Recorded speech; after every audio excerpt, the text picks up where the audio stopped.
नमो हरिहन्ताणं नमो सिद्धाणं नमो वायुयाणं नमो विज्ञायाणं नमो वे संवसां ओंकारं बिन्दुसंयुक्तं नित्यं ध्यायन्ति योगिनः कामदं मोक्षदं चैव ओंकाराय नमो नमः। अविरलशब्दगणो प्रक्षालित सकलभूतलमलकलङ्कार मुनिरुपासित तीर्था सरस्वती हरतु अज्ञानतिमिरान्धानां ज्ञानाञ्जनशलाकया चक्षुरुन्मीलितं येन तस्मै श्रीगुरुवे नमः। श्रीपरमगुरवे नमः। परम्पराचार्यगुरुभ्यो नमः। सकलकलुषध्वंसकं श्रेयसां परिवर्धकं धर्मसम्बन्धकं भवजीवमनःप्रतिबोधकामकम् इदं शास्त्रं श्री आत्मख्यातिटीकासहितसमयसारनामधेयम् अस्य मूलग्रन्थकर्ता श्री सर्वज्ञदेवा तदुत्तरग्रन्थकर्ता श्री गणधरदेवा प्रतिगणधरदेवा तेषां वचनानुसारमासा आचार्य श्रीमद्भगवत्कुन्दकुन्ददेवेन टीकाकाराचार्य अमृतचन्द्रदेवेन च विरचितं श्रोतार सावधानतया शृण्वन्तु। मङ्गलं भगवान् वीरो मङ्गलं गौतमो गणी मङ्गलं कुन्दकुन्दाख्यो जैनधर्मोऽस्तु मङ्गलं सर्वमङ्गलमाङ्गल्यं सर्वकल्याणकारकं प्रधानं सर्वधर्माणां जैनं जयतु शासनं वन्दितु सर्वसिद्धे ध्रुवमचलमणोऽवं गयं पत्ते वोच्छामि समयपावनमो श्रीकेवलीवनिदम् नमः समयसाराय स्वानुभूत्या चकासते चित्स्वभावाय भावाय सर्वभावान्तरक्षते अनन्तधर्मणस्तत्त्वं पश्यन्ति प्रत्यगात्मना अनेकान्तमयी मूर्ति नित्यमेव प्रकाशताम् निज स्वरूप को परम रस जामे भरो अपार वंदो परमानंदमय समय सार समय सारजी परमानंद शास्त्र आचार्य कुंद देव की अनुपम भेंट है। गाथा नंबर 29 विचारने योग्य चर्चा है। आचार्य कुंद 9 वर्ष की अवस्था में जब वे पद्मनंदी थे तो अपनी माँ के पास जाकर माँ से कहते हैं कि माँ, मैं तो इस भव में भव का अभाव करने के लिए आया हूँ। तो भव अभाव के लिए तो मुनि दीक्षा अंगीकार करनी होगी ना। मुनि दीक्षा अंगीकार करने में आप मुझे अपनी अनुमति प्रदान करो। जब 9 वर्ष का बच्चा माँ के सामने ये कहे कि मुझे मुनि दीक्षा के लिए परमिशन दो, तो अपने यदि उस समय में माँ की स्थिति में हो तो अपना कैसा हृदय बोलेगा। अभी तो तुम 9 ही साल के हो, अभी से क्या करोगे? वे आगे का क्या पता है कि हम यहाँ मनुष्य भाव में कब तक रहने आए। वे अपने को अवधि ज्ञान मनपरे ज्ञान तो है नहीं, मनपरे ज्ञान तो होते ही मुनि भगवंतों को है। तो अब अवधि ज्ञान भी नहीं है, पंचम काल के जीव हैं। अब हमें पता ही नहीं है कि हमको कितने समय इस मनुष्य भाव में बिताना है। और भव का अभाव करना है, इसलिए आप आज्ञा दो।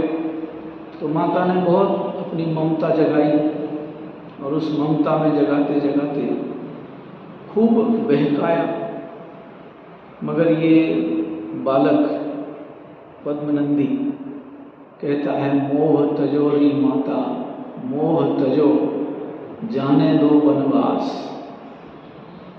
गजब लीला तो ये देखो, विवेकी पुरुष कह रहे हैं कि मोह तजो, तो ममता वाले कहते हैं कि तुम हट तजो।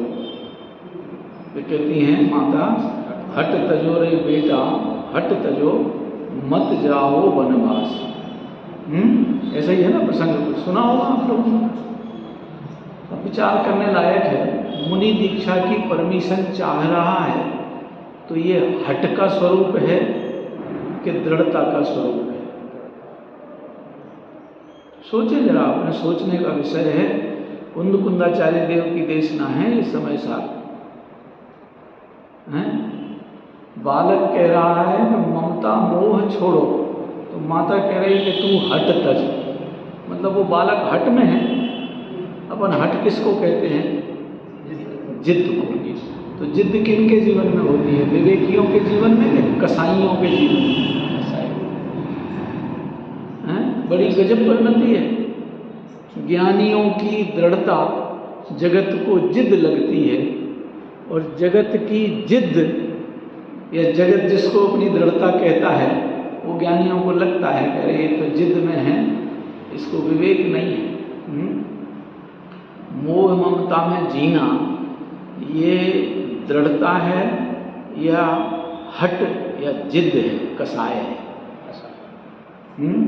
हमको जीवन के कितने क्षण कसाय में जीने के लिए मिले? मनुष्य भाव तो मिला है। इस विश्व भर की स्थिति में मनुष्य भाव से ऊंची स्थिति तो कोई है नहीं। देवता लोग भी मनुष्य भाव के लिए तरसते हैं।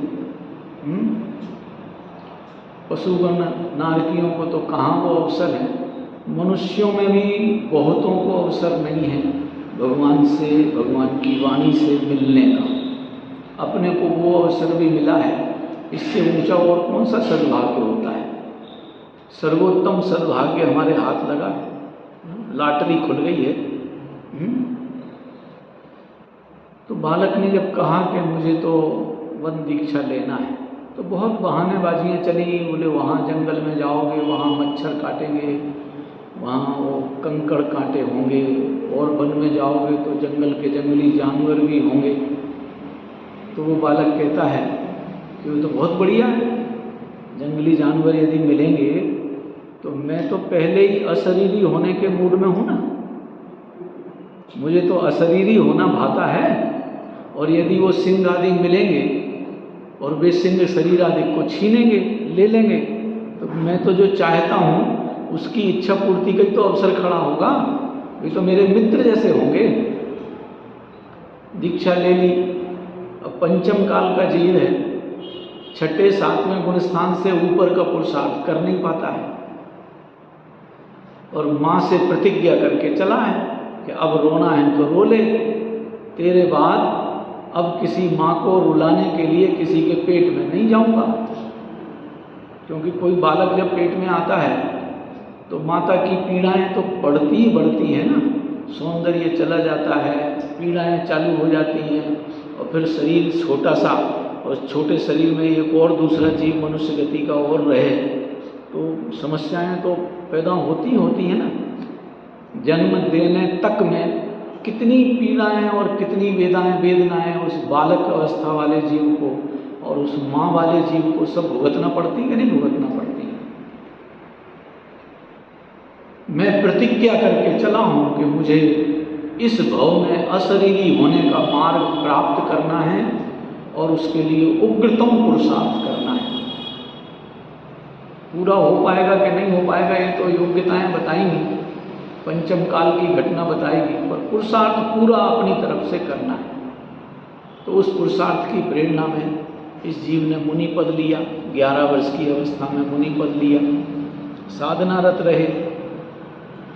साधनारत रहते रहते इनका अंतः परिणाम ये जगा कि मैं 7वें तक तो पहुंच जाता हूं, जहां केवल निर्विकल्प शुद्धोपयोग की परिणति चल रही है, और कदाचित अबुद्धिपूर्वक कोई विकल्प होते हो तो होते रहो, फिर बीच में उतर के विकल्प वाली दशा में भी आना पड़ता है, मगर भावना तो ये है कि सदा काल के लिए निर्विकल्प स्थिति चले। अभी यहाँ भरत क्षेत्र में उन्हें उन जैसा महापुरुषार्थी या पूर्ण पुरुषार्थी कोई दिखता नहीं। भाग्य की बात कि उनको एक रिद्धि प्रकट हो गई, आत्मस्थिरता के बल पर स्वयं रिद्धि प्रकट हो गई, और कोई सहयोगी देवगण आए और इनसे कहा कि सिमंदर भगवान विदेह क्षेत्र में विराजते हैं, जम्बूद्वीप के विदेह क्षेत्र में, तो आपके पास रिद्धि है, भगवान के पास चलो। तो भावना ये थी कि यहाँ 7वें गुण स्थान तक के पुरुषार्थी दिखते हैं, मुझे 8वें, 9वें, 10वें और 12वें गुण स्थान से जो पुरुषार्थ लेकर केवल ज्ञान लेने के लिए तैयार हो रहे हैं, ऐसे जीवों को आंखों के सामने देखना है। विदेह क्षेत्र में मिलते होंगे कि नहीं मिलते होंगे? हैं भाई, सिमंदर भगवान तो 13वें गुण स्थान में विराजमान है। अब उनके समोसरण में मुनिराज विराजते होंगे, विशुद्धोपयोगी श्रेणी आरोहण करके छपक श्रेणी लेकर वहीं केवल ज्ञानी भी हो जाते होंगे कि नहीं हो जाते होंगे? ये भी स्थिति है ना समोसरण में, अनेक केवली भी होते हैं। कहाँ से आते हैं वे केवली? पहले के केवल ज्ञान के धनी तो नहीं आएंगे समोसरण, यहीं मुनि दीक्षा लेके बैठे हैं, शुद्धोपयोग में मस्त, अपना श्रेणी आरोहण हुआ, केवल ज्ञान हो गया, और वहीं समोसरण में गंधकुटी बन जाती है। तो उनके उस पुरुषार्थ को देखने की अंतर्भावना थी। उस भावना सहित वे विदेह क्षेत्र गए, हफ्ते भर वहाँ रहे, वहाँ से लौट के आए, तो ये व्रत हमारे साथ लेके आए। अब सोचने लायक है, इस समय 7 माने समोसरण में भगवान सिमंदर प्रभु की वाणी का जो रसकस है, जो कि अपने को आनंद का अवसर दिया था, वही अवसर हमारे सामने वे कुंद कुंदाचार्य रख रहे हैं। 24 नंबर की इसमें एक गाथा आई है, 24। अभी तो मैं 29 पढ़ने के प्रोग्राम मूड में हूँ। 24 नंबर की गाथा में आया था कि सर्वज्ञ भगवान ने मुझे उपयोग लक्षण वाला जीव देखा है। सर्वज्ञ भगवान ने मुझे उपयोग लक्षण वाला जीव देखा है। उपयोग लक्षण वाला माने क्या है? ज्ञान दर्शन का व्यापार जिसका निरंतर चलता रहता हो, वो उपयोग लक्षण वाला है ना, हैं? तो सर्वज्ञ भगवान के तो ज्ञान दर्शन का व्यापार निरंतर चलता है। अपना तो मेरे ख्याल बंद हो गया होगा कि चालू है? हैं? भाई, वे ज्ञान से क्या काम करते हैं? सर्वज्ञ भगवान ज्ञान से क्या काम करते हैं जानते हैं, ठीक है। और अपन लोग ज्ञान से क्या काम करते हैं? छूते होंगे, चखते होंगे, सूंघते होंगे, देखते होंगे, सुनते होंगे, यही काम करते ना अपन तो ज्ञान से। ज्ञान का ये धंधा है क्या कि छूना, चखना, सूंघना, देखना, सुनना इत्यादि कार्य ज्ञान से होने लग जाए? अरे इतना तो सामान्य रूप से लोक व्यवस्था में भी लोग बाग विचार करते हैं। ये है ना, ये ढक्कन वाली इंद्रिय, 5 इंद्रियों में बाकी तो सब खुली हैं, एक अकेली इंद्रिय है जिस पे ढक्कन लगे हैं। ढक्कन समझते ना आप लोग? जैसे शीशी पे ढक्कन लग जाता है तो अंदर वाला माल बाहर नहीं आता, ऐसे ही है ना कुछ। ये चक्षु इंद्रिय जो है, इस पे ढक्कन लगे हैं। ये चक्षु इंद्रिय के पास ताकत काय की है? मात्र देखने में सहयोगी हो गए, ठीक है कि नहीं? जो जीव का देखना है वो अलग है, और चक्षु इंद्रिय का देखना है वो अलग है। चक्षु इंद्रिय का देखना तो रूप रस गंध स्पर्श वाले को देखने का है, और जीव का जो देखना है वो सामान्य उपयोग है, सामान्य अवलोकन है ना। ये सब अपन ने चर्चा में सुनी है। तो चक्षु इंद्रिय से कोई कहे कि तू इस नाक के बगल में है, दो हैं, नाक तो एक ही है, तेरे चक्षु इंद्रिय तो दो है ना, तो थोड़ा सा खुशबू सूंघने का काम तू भी कर ले। हैं? चक्षु से पूछा जाए कि थोड़ा सा खुशबू सूंघने का काम कर ले ना, ज़्यादा वजन ढोने की बात छोड़ दो, खुशबू सूंघने का तो काम कर ले, तो चक्षु क्या कहेगी? चक्षु क्या बोलेगी कि फूटना मंजूर है, फूटना मंजूर है, दूसरे का काम मेरे बस की नहीं। बोलो है कि नहीं है ऐसा स्वरूप? जब ये चक्षु अपना केवल रूपी पदार्थ को देखने के काम में ही आती है, वो बगल वाली स्वयं की बहनें ही तो हैं वे पांचों चारों, स्पर्शन इंद्रिय, रसना इंद्रिय, घ्राण इंद्रिय, चक्षु इंद्रिय, कर्ण इंद्रिय, आपस में एक ही फैमिली के मेंबर हैं कि नहीं है? जड़ पुद्गल के ही कार्य करतूते हैं कि नहीं है? जब वो स्वयं जड़ पुद्गल वाली होते हुए भी दूसरी इंद्रिय के काम करने के लिए टोटली मना कर दे रहे। कोई कहे कि थोड़ा सा आम बहुत बढ़िया आया है, इसका स्वाद आंख तू भी ले ले, तो क्या कहेगी आंख? कि तुम यदि आंख में उस स्वाद को डालने की कोशिश करोगे तो देखने का काम तो हो जाएगा बंद, फूटने का काम जरूर हो सकता है। बोलो है कि नहीं है? जब इंद्रियां इतना स्पष्ट हैं, अपना काम छोड़कर दूसरे का काम करने के लिए बिल्कुल अलाउ नहीं करती हैं, तो जीव का उपयोग जो कि जानने देखने की क्षमता वाला है, वो सूंघने, चखने, छूने इत्यादि के काम कैसे कर लेगा? उसके बस की तो नहीं है। जो जानने देखने के व्यापार वाला है, वो जानने देखने का व्यापार करेगा। ये बात भगवान जिनेंद्र परमात्मा से सुन के आए हैं कुंद प्रभु। बीच में एक शिष्य ने प्रश्न उठा दिया कि महाराज, हमारी तो समझ में नहीं आता, आप कहते हो कि शरीर अलग है और जीव मैं अलग हूँ, और मुझसे शरीर का कोई रिश्ता नाता नहीं है, और शरीर से मेरा, शरीर का मुझसे कोई रिश्ता नाता नहीं है। आप ये बात कहते हो और आप ही भगवंतों की स्तुति करते समय ये बोलते हो कि वे तो 2 हरे थे, 2 गोरे थे, 2 सांवले थे, 2 हरियल थे, 2 लाल थे, 16 कंचन वर्ण थे। बोलते कि नहीं बोलते हैं ऐसे कुछ? 24 तीर्थंकरों में 8 तीर्थंकर अलग अलग रंग के हैं ना, 2 हरियल, 2 सांवरे, 2 गोरे, 2 लाल और 16 कंचन वर्ण के, है ना ऐसे? तो आप ही तो स्तुति करते हुए ये बोलते हो, आप ही कहते हो कि उनका समोसरण लगता है, वे समोसरण में विराजमान होते हैं, आप ही कहते हो कि 12 सभाएं बैठती हैं, आप ही कहते हो कि वो 6 ऋतु के फल फूल खिलने लग जाते हैं, आप ही कहते हो कि मंद सुगंध पवन चलने लग जाती है, आप ही कहते हो कि 12.5 करोड़ बाजे बजते रहते हैं। गजब है, हमारी तो समझ में नहीं आया। आप कह रहे हो सो आपका कहना जायज, और हमने यदि शरीर को आत्मा माना तो हमसे कहते हो कि तुम नए विभाग नहीं जानते हो, तुम्हें नए का पता नहीं है। माने आप जो कहो सो तो सही है, और हम वही बात कहने लग जाएं तो हमारी बात गलत है।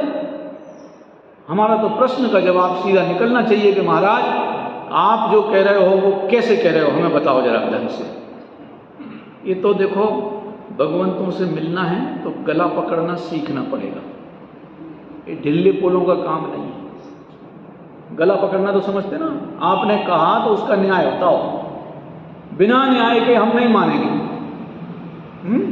कभी आप कहते हो कि देह की स्तुति भगवान की स्तुति, और कभी कहते हो कि देह और जीव दोनों अलग अलग चीजें हैं। हम तो भगवान की स्तुति करने आए थे, आप देह की स्तुति करने लग जाते हो और कहते हो कि हम भगवान की स्तुति करते हैं।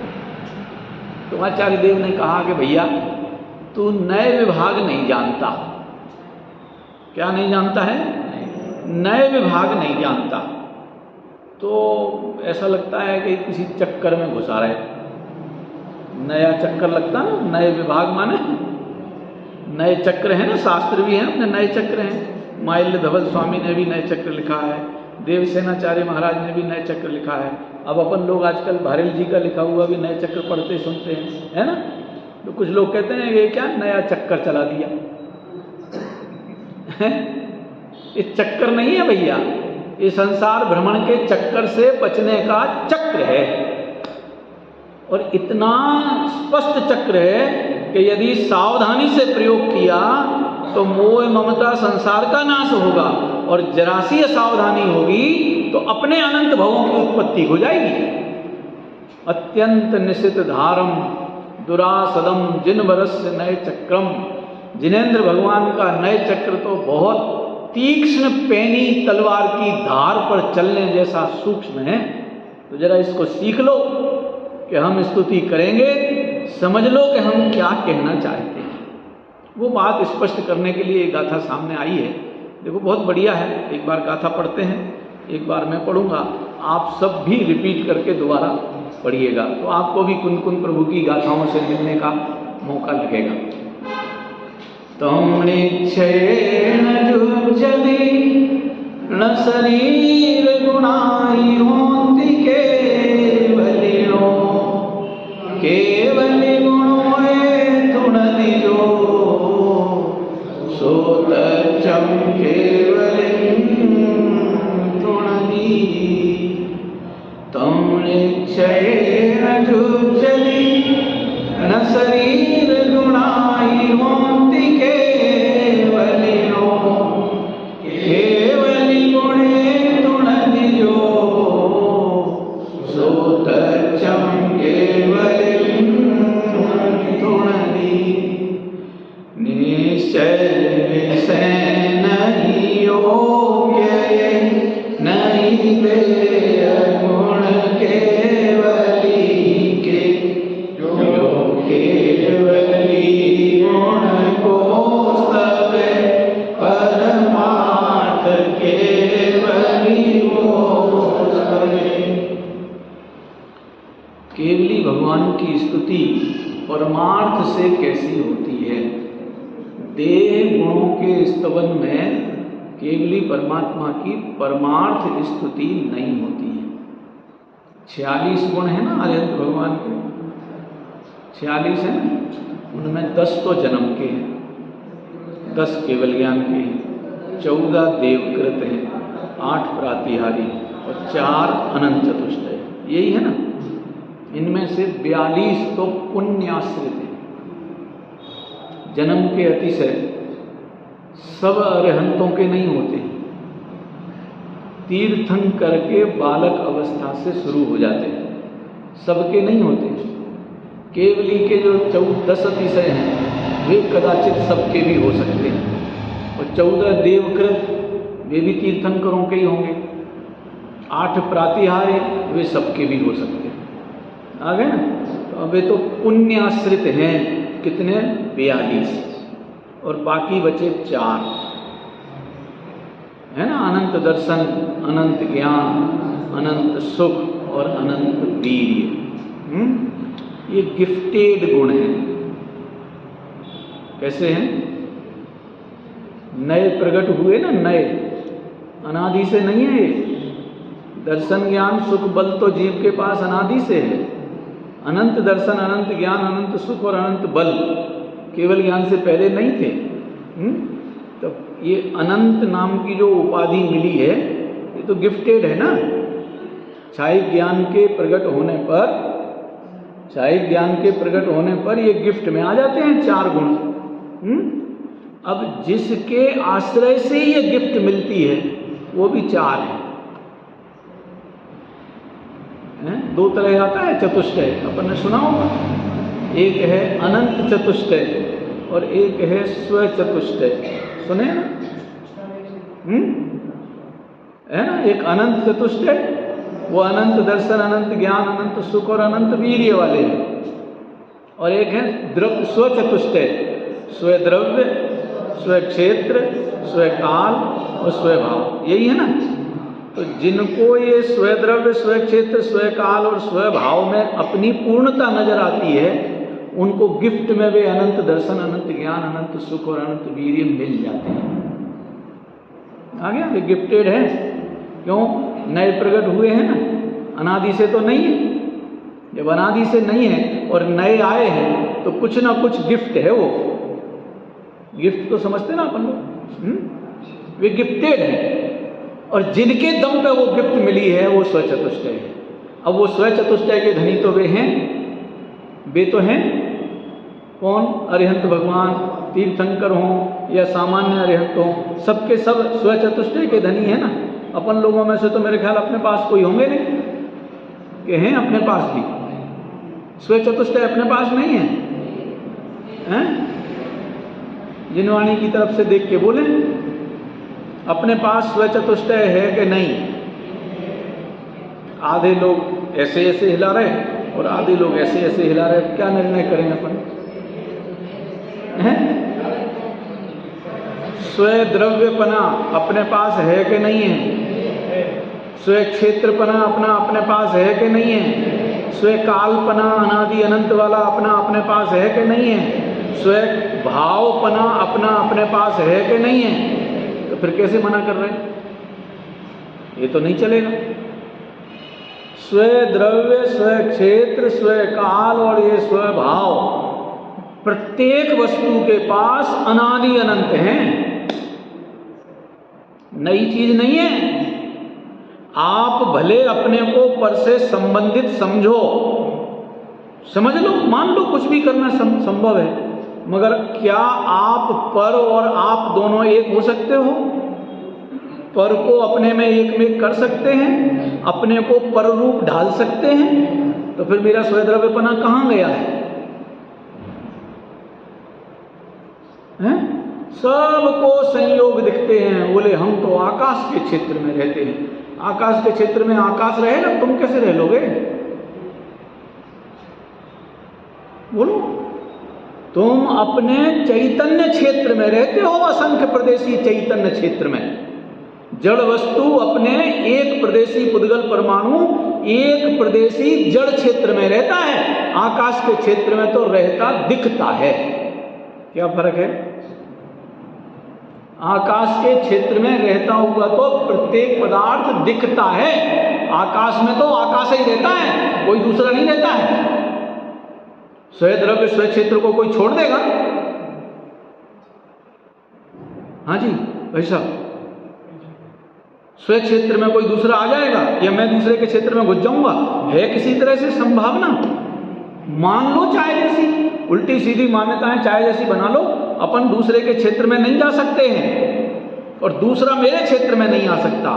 जिस क्षेत्र आकाश के क्षेत्र में, जिस क्षेत्र में धर्म द्रव्य रहता है, उसी क्षेत्र में अधर्म रहता है। रहता है कि नहीं रहता है? दोनों में कितने झगड़े हैं, आपस में हैं तो एक दूसरे के विरुद्ध। बोलो, विरुद्ध है कि नहीं है? विरुद्ध नहीं है। कैसे नहीं है? उसका काम गमन में सहयोगी पने का है, उसका काम रुकने में सहयोगी पने का है, परस्पर में विरुद्ध कार्य नहीं है, हैं? कि विरुद्ध नहीं है, विरुद्ध लगते हुए हैं। विरुद्ध कार्य नहीं है दोनों के, दोनों के अपने अपने काम हैं। वो गमन में सहयोगी होता है, वो रुकने में सहयोगी होता है। विरोधी तो केवल कसाईयों को दिखते हैं, ज्ञानियों को तो प्रत्येक पदार्थ अपने अपने कार्य में मग्न है, एक दूसरे में थोड़ी घुस जाएगा। विरुद्ध विरुद्ध नहीं है, विरोधी लगते हैं। ख्याल में आ गया? अब जीव और पुद्गल दोनों एक ही आकाश क्षेत्र के संयोग में दोनों रहते हैं, तो संयोग में दोनों रहते हैं। अपन स्व क्षेत्र के हिसाब से देखो तो जीव के क्षेत्र में जीव की चेतनता है, जड़ के क्षेत्र में जड़ की जड़ता है। एक दूसरे के क्षेत्र में प्रवेश करने का किसी को दूसरे को अधिकार नहीं है। स्वयं काल में अपन रहते कि नहीं रहते हैं? बोलो, अपना काल क्या है? कब से हैं अपन? कब तक रहने के लिए हैं? कब मरेंगे? जो मरे वो मैं, जो मैं हूं वो मरे, तो फिर मरण भय रहेगा कि खत्म हो जाएगा? एक बार जरा निर्णय कर लिया जाए कि जबरदस्ती भय लाद के बैठे हैं, इनके लिए कहां कोई व्यवस्था है? जब मुझे मरना ही नहीं है, जब मैं अनादि अनंत रहने वाला हूं, तो जिनका मरण होवे वो मैं नहीं और मेरा कभी मरण होता नहीं, तो फिर मुझे मरण भय और दूसरे भयों की कहां गुंजाइश रह गई? मेरा अनादि अनंत काल में मैं सदा काल विद्यमान रहता हूं। भाव में देखो तो मेरे पास ज्ञान, दर्शन, सुख, बल, प्रभुता, विभुता, पूर्णता, एकता, स्वच्छता, अखंडता, शाश्वतता, ऐसे अनंत चैतन्य गुण लबालब हैं। बोलो, हैं कि नहीं है? तो मैं इन चैतन्य गुणों में हूं कि जड़ता में आ गया? ये इस शहर को क्या उदयपुर बोलते हैं ना? आपके यहाँ उदयपुर में पानी कहाँ मिलता है? झीलों में, फिर बाद में झीलों में से आके टंकियों में, टंकियों में से आके जग में, जग में से आके गिलास में, हैं? मेरा प्रश्न है, गिलास में पानी आ सकता है कि नहीं आ सकता है? गिलास में गिलास रहेगा कि पानी आएगा? जितने एरिया में गिलास है उतने एरिया में पानी नहीं आता है, और जितने एरिया में पानी है उतने एरिया में गिलास नहीं रहता है। बता दो किसी के घर में ऐसा हो कि गिलास में पानी घुस गया हो, बताओ किसी के घर में? दिन भर उपयोग करते हैं कि नहीं करते हैं? बताओ, पानी जितने एरिया में उतने एरिया में गिलास है? हाँ जी, जितने एरिया में पानी है उतने एरिया में गिलास है, और जिस एरिया में गिलास है उसमें पानी है? दोनों अलग अलग है। पानी गिलास का एरिया बिल्कुल बाहर का है और पानी का एरिया बिल्कुल अलग अलग, और क्या नाम, बहाव वाला है ना, क्या बोलते, प्रवाह लक्षण वाला है ना जल, निर्मल शीतल लक्षण वाला, वो उसमें कैसे घुस जाएगा? पता नहीं कैसे हमारी दृष्टि फैल गई। ये जो है ना, ये कहाँ है भाई साहब? ये जो दिख रहे हैं समझ में, जादू वादू नहीं है कोई, बिल्कुल सामान्य बात है। क्या बोलते हैं इसको आप लोग? उंगली में जो अंदर है, अंगूठी उंगली में जा सकती है? हैं? अब ये तो शास्त्र की बातें हैं, अपन अपनी प्रैक्टिकल जिंदगी में जी के देखो। उंगली में अंगूठी जा सकती है क्या? यदि घुस जाए तो आप यहां बैठे रह सकते हो? अस्पतालों के चक्कर काटते फिरोगे? बिल्कुल नहीं गई कभी भी उंगली में अंगूठी या अंगूठी में उंगली। बार बार अंगूठी है, बिल्कुल उससे अलग रहती हुई उंगली है, एक दूसरे में जाता ही नहीं है। पता नहीं हमारी आदतें संयोगों से देखने की हो गई।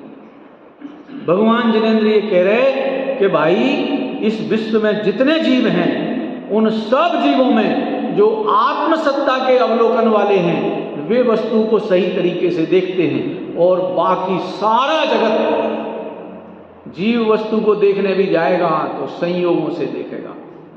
कदाचित थोड़ा शास्त्राभ्यास करने लग जाएगा तो संयोगी भावों से देखने लगेगा। कैसे देखेगा? ये दो चीजें अलग अलग बोली, समझ में आई आपके? क्या है ये दोनों? संयोग माने क्या है? ये कुर्ता क्या है? ये मेरा है कि कपड़े का है? हैं? तो मेरा कैसे हो गया? चोरी का नहीं है, कहीं से चुरा के नहीं लाया, दूसरे का भी नहीं है, ख्याल में है? ये मेरा कैसे हो जाएगा? जब वो कपड़े का है तो फिर मेरा कैसे हो जाएगा? एक वस्तु के दो मालिक हो सकते हैं? जहां जहां एक वस्तु के दो मालिक हुए वहां वहां कलह हुई है, महाभारत मचा था। वे 100 कह रहे थे कि ये पूरा का पूरा हस्तिनापुर का क्षेत्र हमारा है, और वे 5 बोले हमें तो 5 गांव दे दो। बोले सुई की नोक बराबर जमीन भी तुम्हें नहीं मिलेगी। ऐसे ही पंगा था ना। उसके 2 मालिक बनना चालू हुए। जब एक वस्तु के मालिक 2 बनेंगे तो क्या होगा? महाभारत मचेगी, पूरा का पूरा खानदान साफ होने वाला है। ये समझ लेना, यदि एक वस्तु के 2 मालिक बनने की कोशिश करेंगे तो। सीता एक व्यक्ति है कि नहीं है? उसके 2 मालिक बनने लगे। एक को तो पिताजी ने सौंपी थी वरमाला डलवा के, है ना, राम, और दूसरा उसमें फेल हुआ था, वरमाला के प्रोग्राम में वो भी आया था, पता है आपको? हैं? जब सीता का वरमाला का प्रसंग आया था तो वो भी आया था, लंका नरेश, और फेल हुआ था, वो नहीं चुना गया, तो बेइज्जत होके गया था, बाइज्जत बेइज्जत हुआ था, समझ में आया? और चला गया था, और वो भी उस सीता को अपनी मिल्कियत बनाना चाहता था। तो जब एक वस्तु के 2 मालिक बनेंगे तो कलेशबाजी तो होना है ना, सफाया, और रुपया पैसा है। इनके मामले में भी यही है, 1 रुपया पैसा के मालिक 2 बन जाए, बस फिर तो सीधी दोनों की हत्या होना है। हमने दिल्ली में सुना था कि एक महोदय थे, रिक्की चड्ढा, पोंटी चड्ढा। उत्तर प्रदेश में जितने शराब के ठेके होते ना, वाइन शॉप, पूरे उत्तर प्रदेश के ठेकों के बड़े ठेकेदार 2 भाई थे, एक रिक्की एक पोंटी। 55,000 करोड़ रुपए की तो पूंजी इनकम टैक्स पेड थी, 1 नंबर की कहते ना अपन जिसको। कितनी? 2 भाइयों में हो गई तनातनी, एक ने उन्हें दूसरे ने उन्हें, गए, धरी रह गई सारी की सारी धरा पे धारी धराई रह गई संपदा, और वे दोनों गए। आ रहा ना ख्याल में? एक वस्तु के दो मालिक बनेंगे तो कलह होगा, जीवन नहीं चलेगा। आनंद, यदि दो वस्तुएं एक की मिल्कियत की हो जाएं या एक वस्तु के दो मालिक हो जाएं तो कलह होना है भैया। ये संसार चक्र का जन्म मरण की कलह, 18 बीमारियों की कलह हमें क्यों भुगतना पड़ रही? लगे ना 18 रोग हैं? 18 रोग लगे हैं, 18, एक दो नहीं। ये बुखार फुखार क्या रोग हैं? जन्म, जरा, तिरखा, क्षुधा, विस्मय, आरती, खेद, रोग, शोक, मद, मोह, भय, निद्रा, चिंता, श्वेत, राग, द्वेष, मरण। 18 की 18 बीमारियां लादे घूम रहे हैं। क्यों? एक कलेश खड़ा किया है। जो मेरी चीज नहीं है उसके मालिक बनने की कोशिश की है।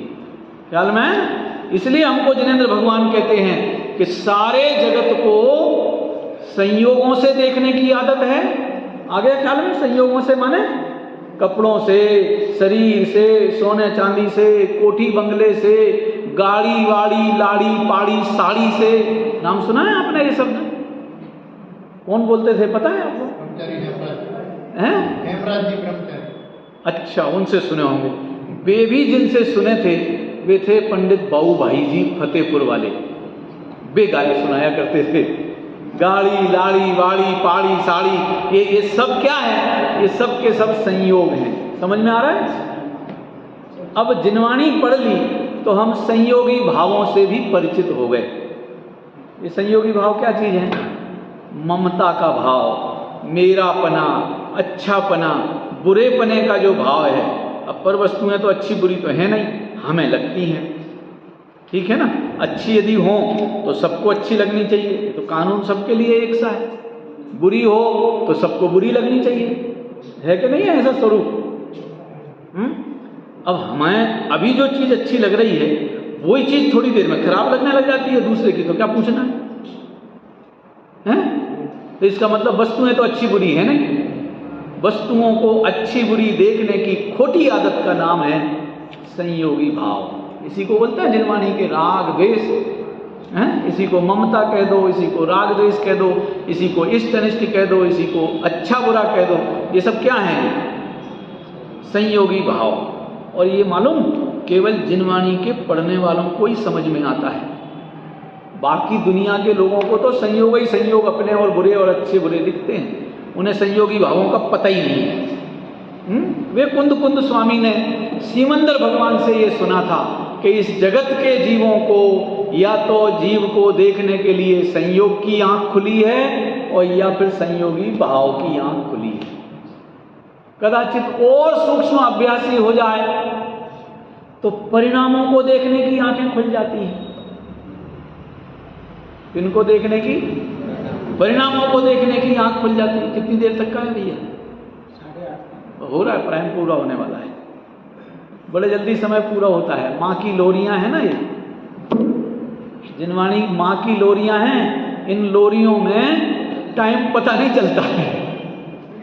हाँ, लोरियां जिसको पता चले उसको तो टाइम नहीं दिखेगा, और जिसको ये लगेगा यार पता नहीं क्या सुनाए जा रहे हैं, कहाँ की गाए जा रहे हैं, उसको 5 मिनट पार करना भी भारी पड़ता है। आ रहा है ना क्या आ रहा है? जिनवाणी माँ की लोरी है। वे कुछ जीव स्वाध्यायी ऐसे भी हो जाते हैं कि जिनको परिणाम सुधारने की इच्छा होती है, और फिर जिनवाणी में से मोक्ष मार्ग प्रकाशक जैसे शास्त्र का उद्धरण लेकर परिणामों के बिगड़ जाने का भय रखना, परिणामों के सुधारने का उपाय करना, ये कहा जाता नहीं कहा जाता है? अब हम परिणामों के सुधरने का भय रखना और परिणामों के बिगड़ने का भय रखना और परिणामों के सुधरने का उपाय करना, इन परिणामों में कब अपन ने अपने परिणाम सुधार पाए? किसको क्रोध अच्छा लगता है? रोक पाए अपन?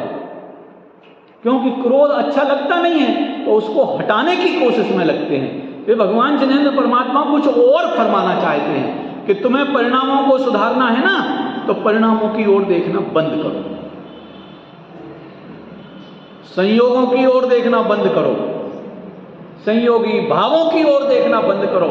इनकी भीड़ है भैया, भीड़ है भीड़। ख्याल में आ गया। और परिणामों की भी भीड़ है, अनंत अनंत है, एक एक समय का एक एक परिणाम एक एक गुण का होता है, अनंत अनंत परिणामों की भीड़ है। तुम भीड़ में एक को देख नहीं पाओगे, एकाग्र नहीं हो पाओगे। मार्ग शुरू होना है एकाग्रता से, एकाग्रता से मार्ग शुरू होना है। तो फिर क्या करें कि फिर तो भैया एक ही तरीका है कि अपने को एक उपयोग लक्षण वाला जीवराज देखना चालू करो। तुम पहले उन्हें भी उपयोग लक्षण वाला जीवराज देखो, फिर अपने को भी उपयोग लक्षण वाला जीवराज देखो। तो जब उन्हें और अपने दोनों को उपयोग लक्षण वाला जीवराज देखोगे तो कहीं अच्छा बुरा, छोटा बड़ा, खराब और कैसा है, दुखी और सुखी, ये सारे भेद ही खत्म हो जाएंगे। कितना अच्छा हो कि हमारे बीच, हमारे और परमात्मा के बीच का भेद हमारा खत्म हो जाए। कितना बढ़िया होगा। स्तुति पढ़ते हैं आप लोग, अहो जगत गुरुदेव सुनिए जिन अरज हमारी, सुनी है ना। उस स्तुति में एक लाइन आती है, ज्ञान महानिधि लूट रंक निवल कर डारो, इन्हीं तुम मुझ मान हे जिन अंतर पारो। हे प्रभु, आप और हम दोनों एक लक्षण वाले हैं।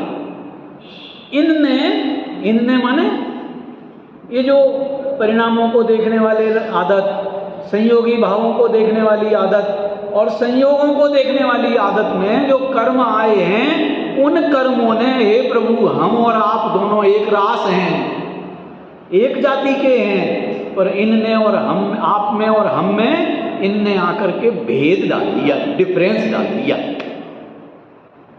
आए तो हम मेरी तो तोसों बनी के लिए आए थे। पढ़ते हैं, कहाँ आती है लाइन, मेरी तो तोसों बनी, विनय पाठ में आती है लाइन। आए तो हम इसके लिए थे कि हमारी और आपकी मैच मिल जाए, और इन कर्मों ने हमारे और आपके बीच में डिफरेंस खड़े कर दिए, 36 का आंकड़ा खड़ा कर दिया। हे प्रभु, वे जिनेंद्र भगवान कह रहे कि हे जीवराज, तू अपने को जैसे हम अपने स्वभाव से अपने आप को देखते हैं, तुझे भी हम तो स्वभाव से ही देखते हैं, तू भी क्यों ना अपने आप को स्वभाव से देखने लग। जहां तूने अपने को अपने स्वभाव से देखने की आदत डाली तो फिर केवली के गुणों का स्तवन हो जाएगा, और ये केवली के गुणों का स्तवन इस जीव को स्वयं केवली बनने का मार्ग खोल देगा। क्या हुआ? केवली के गुणों का स्तवन हमारे लिए केवली परमात्मा बनने का मार्ग खोल देता है। प्रवचन सार की 80 नंबर की गाथा है, जो जानदि अरहंतम दवत्त गुणत्त पज्जयते सो जानदि अपान। माने खुद को यदि हमने अपने को अपने स्वभाव में देखने की आदत डाल ली तो इस आदत में हम भी केवली पने के लिए रिजर्व हो गए। होने लायक है ना, अच्छी बात है कि नहीं है? आ रहा है 2 दिन बाद बहुत बढ़िया महोत्सव का अवसर आ रहा है अपने बीच में, तो अपन भी यदि उस महोत्सव को इस वेद ज्ञान की कला से सहज ज्ञानानंदी जीवन में जीते हुए जिएंगे तो सचमुच हमारा दिवाली मनाना या हमारा निर्वाण महोत्सव मनाना सार्थक होगा। और ऐसे आ गए भगवान, मोक्ष चले गए, बेमोक्ष चले गए, उनको केवल ज्ञान हो गया, ये बात तो उनकी हो गई ना। बेमोक्ष चले गए, तो परसों जाएंगे ना वे मोक्ष चले गए, और उनके बाद उनके जो प्रथम शिष्य थे वे अब केवल ज्ञानी हो जाएंगे। तो ये तो उनकी बात है। अपन ने यदि अपने को अपने में अपना ज्ञाता दृष्टा पने वाला स्वभाव में अभी देख लिया तो हमारी भी असल में निर्वाण महोत्सव की तैयारी हो जाएगी। ये कुंद प्रभु ये फरमा रहे हैं कि केवली के जो अंतरंग गुण हैं उनसे तुम अपने को पहचानो, वो जीव के गुण हैं। नक्की कर लेना चाहिए, थोड़ा बहुत नक्की करने में अपनी बुद्धि लगना चाहिए। जो कुछ सिद्ध भगवान के पास है वो सब जीव का अपना है। जो कुछ सिद्ध भगवान के पास उनका है वो तो जीव का अपना है। उनके अलावा यदि कुछ भी अपने पास पाया जाता है तो वो अपना नहीं है, और यदि हम उसको अपना गिनते हैं तो वस्तु पराई माने अपनी, ये ईमानदारों के लक्षण है कि चोरों के लक्षण है? कठोर लगता है थोड़ा, है? वस्तु पराई और माने अपनी, ये तो चोर हुआ कि नहीं हुआ? आदत छोड़ दो, अभी भी कुछ नहीं बिगड़ा है। अपने पास अपने जीवत्व की संपदा अपनी है। ये भगवान जिनेंद्र परमात्मा तो बहुत मीठी वाणी में हमको बता के गए कि तुम अपने में अपना जीवत्व देखो, केवली भगवान में भी जीवत्व देखो। वे भी जीव ही हैं, इससे ज़्यादा नहीं है, और अपन भी जीव ही हैं, उससे कम नहीं है।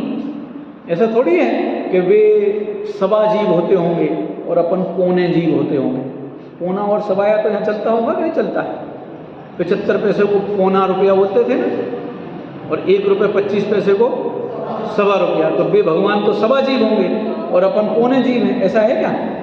अरे वे भी एक हैं और मैं भी एक ही हूँ। अपने में अपना एकत्व देखने की आदत बने तो वह स्तवन कौन सा? वो देह के गुणों का स्तवन, वो वास्तव में निश्चय से योग्य नहीं है, क्योंकि शरीर के गुण केवली के नहीं होते हैं। जो केवली के गुणों की स्तुति करता है वह परमार्थ से केवली की स्तुति करता है। ठीक है कि नहीं है? बहुत मीठी बात है। अपना चित्त इस जीवत्व को स्वीकार करने का बने तो हम केवली परमात्मा की आज्ञा में हैं।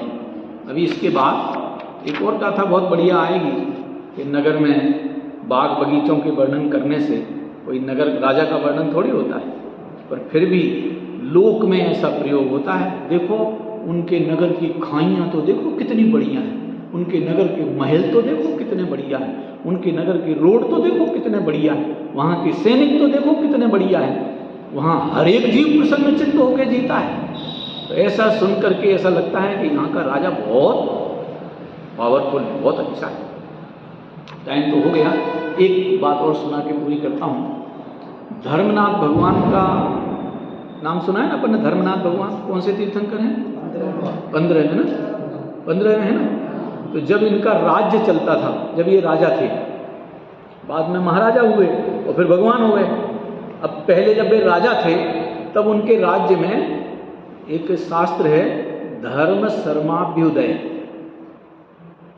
कथानक ग्रंथ है।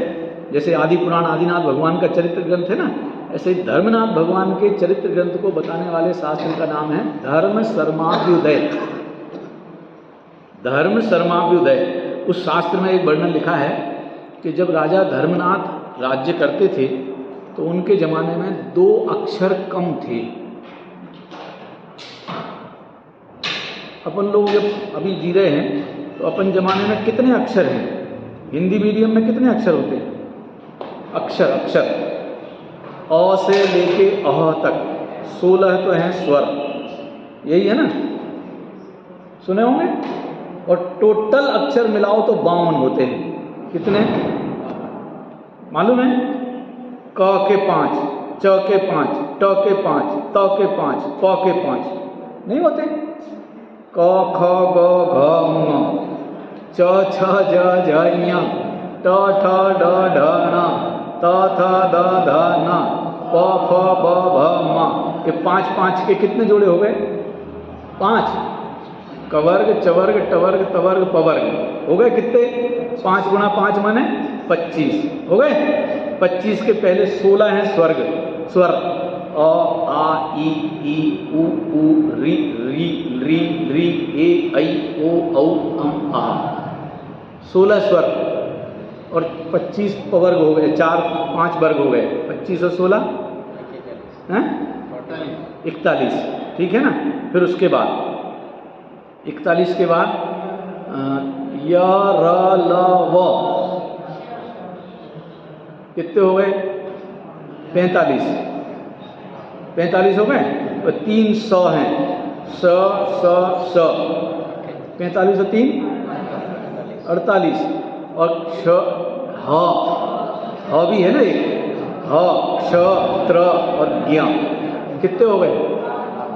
52। धर्मनाथ राजा के राज्य में 50 अक्षर थे, शास्त्र में लिखा है। वे 2 अक्षर कौन से नहीं थे? बोले उनके जमाने में दे ही देही, हिंदी में बोलो तो देव, संस्कृत में बोलो तो देही। ये बोलते हैं ना देव, जो मांगने वाले होते हैं ना, मांगने वाले कौन से शब्द बोलते हैं, समझ में आ गया? ये इसको संस्कृत में बोलते हैं देही। उनके जमाने में ये देही शब्द ही नहीं था। इसका मतलब समझते हैं कि उनके जमाने में राज्य में राज प्रजा अंतः संतुष्ट इतनी थी कि किसी को किसी से मांगने के लिए विकल्प नहीं था। ये धर्म सर्माभ्युदय में शास्त्र में लिखा है, अपनी तरफ से नहीं सुना रहा हूं। माने उनके राज्य में प्रजा इतनी संतुष्ट थी कि किसी को मांगने का विकल्प ही नहीं आता था। आ गया ना? ऐसे ही यदि हमने अपने में अपना जीवत्व देखने की आदत डाल ली तो फिर इस विश्व में अपने को किसी से कोई इच्छा नाम की समस्या खड़ी ही नहीं होगी।